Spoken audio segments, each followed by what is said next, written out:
Assalamualaikum warahmatullahi wabarakatuh. Bismillahirrahmanirrahim. Tabarakalladzi nazzala al-furqana ala 'abdihi liyakuna lil 'alamina nadhira. Allahumma shalli wa sallim wa barik ala nabiyir rahmah sayyidina maulana Muhammadin wa ala alihi washabihi ajmain amma ba'du.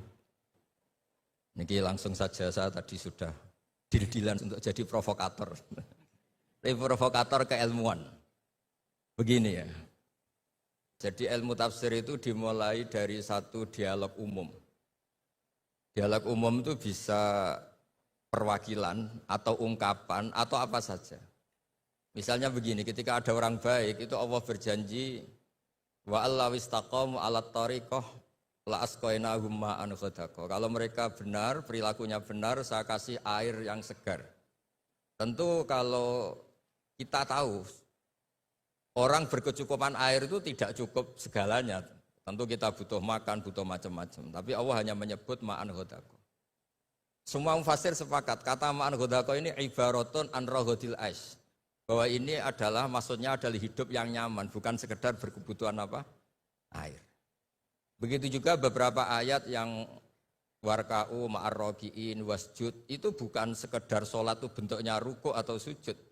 Tapi sholat yang sempurna, yaitu dimulai dengan takbir, diakhiri dengan apa? Salam. Dan itu akhirnya butuh teladan, yaitu Rasulullah SAW. Kemudian di balik teladan itu ada ilmu diroya. Saya termasuk orang yang baca banyak tentang diroya. Karena korban bulian, jadi ulama itu ya saling membuli, saling mengerjain itu. Jadi suatu saat Nabi Musa itu tanya sama Allah, nggak terima. Memang Nabi Musa ini Nabi paling usil. Untung kita nggak jadi umatnya, kalau jadi umatnya ikut usil. Makanya kalau yang usil itu umatnya Nabi Musa, itu bukan Nabi Muhammad. Nabi Musa itu tanya sama Allah, ya Allah kenapa engkau menjelaskan tentang engkau, ada kata-kata la ta'khudhuhu sinatu wala naum. Bahwa Allah itu Tuhan yang tidak terkena kantuk. Sinah itu kantuk, wala naum dan tidak terkena tidur. Allah tidak jawab, tapi Nabi Musa disuruh megang kaca tipis itu. Pegang, Musa ini jaga. Ya Gusti, jaga ternyata tuyut ngantuk gitu Pak, langsung pecah. Kamu jaga gitu ngantuk langsung pecah. Bayangkan saya yang jadi Tuhan, kalau ngantuk sedikit saja alam bisa rusak semua. Terus baru tahu dia, oh penting penjelasan sinatun, tidak ngantuk itu. Jadi diroyah itu penting, karena dengan diroyah itu yang disebut Quran datar, itu kemudian punya makna yang luar biasa. Tapi kalau kita tidak punya diroyah, maka kesannya Quran itu nyuwun sewu itu datar. Itu masalah besar bagi kita sebagai peneliti Quran. Makanya kadang-kadang itu butuh, tadi saya bilang sedikit provokatif.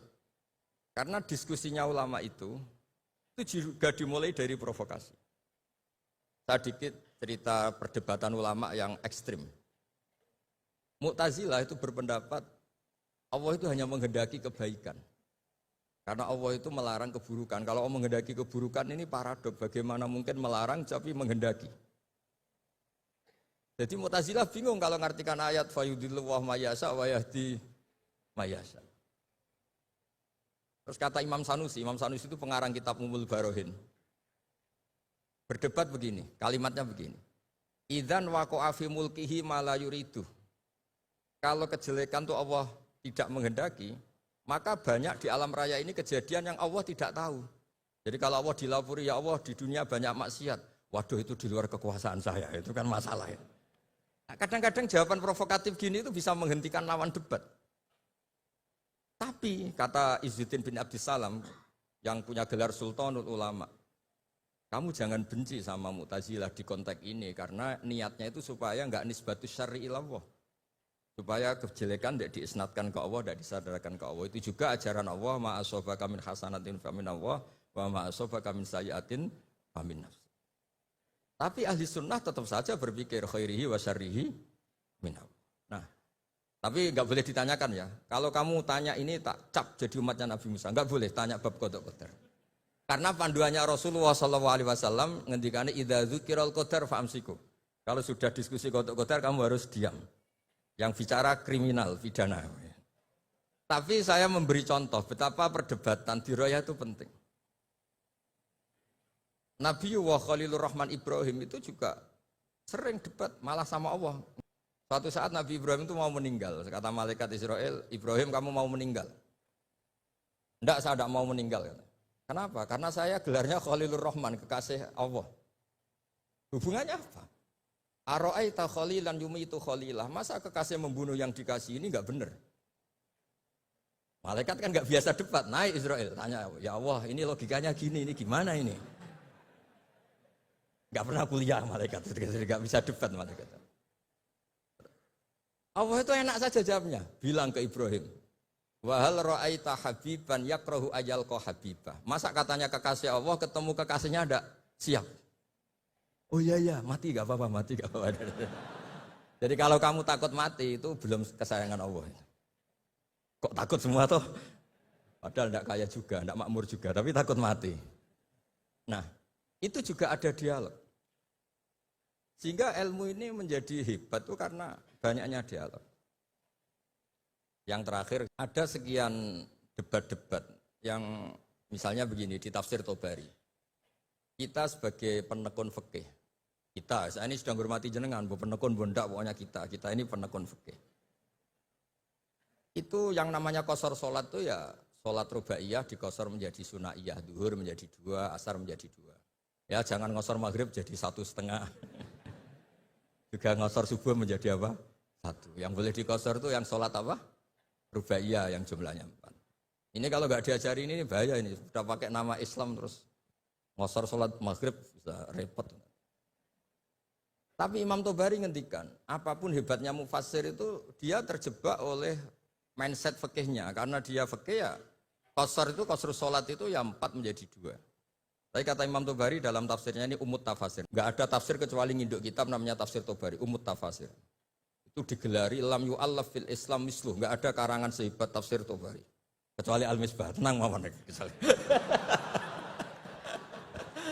Tenang lawan ini Mbak Caca agak terima, saya ini kan Mbak Naswa agak terima itu. Ngelihat saya sama abahnya terus, ya kecuali enggak apa-apa. Saya rileks saja. Falaisa 'alaikum junahun an taqsuru minas shalah in khiftum ayyaftinakumul ladina. Itu kata Imam Tobari, qasrus salat menjadikan salat 4 menjadi 2 itu ya bagian dari qasrus salat, tapi qasrus salat itu bisa yang pernah wajib menjadi tidak wajib.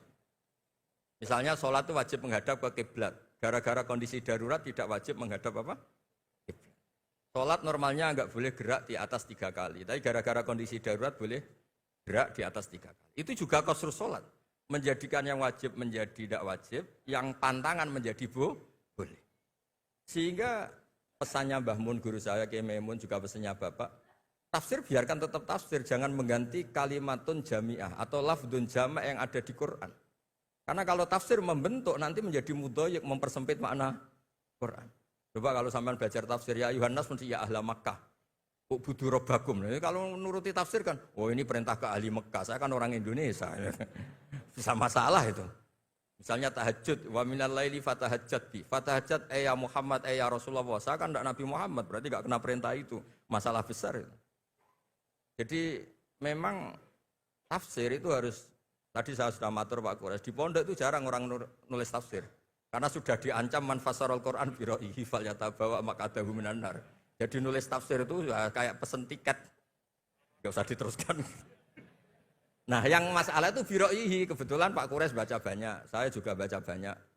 Pak Fatul Wahid karena ingin naik kelas ya baca banyak. Nanti setelah enggak rektor ngiyai lagi Pak Wahid ini. Karena kecilnya tuh ngaji di bawah saya di Kudus di Muawanah. Saya enggak tahu kok jadi rektor. Enggak tahu, makanya dia tadi dalil-dalil kayak wong pinter gitu kan. Saya juga heran. Masa di depan Pak Quraisy, di depan saya tetap dalil itu luar biasa. Hebat itu, hebat. Luar biasa itu. Ya gitu saja. Wassalamualaikum warahmatullahi wabarakatuh.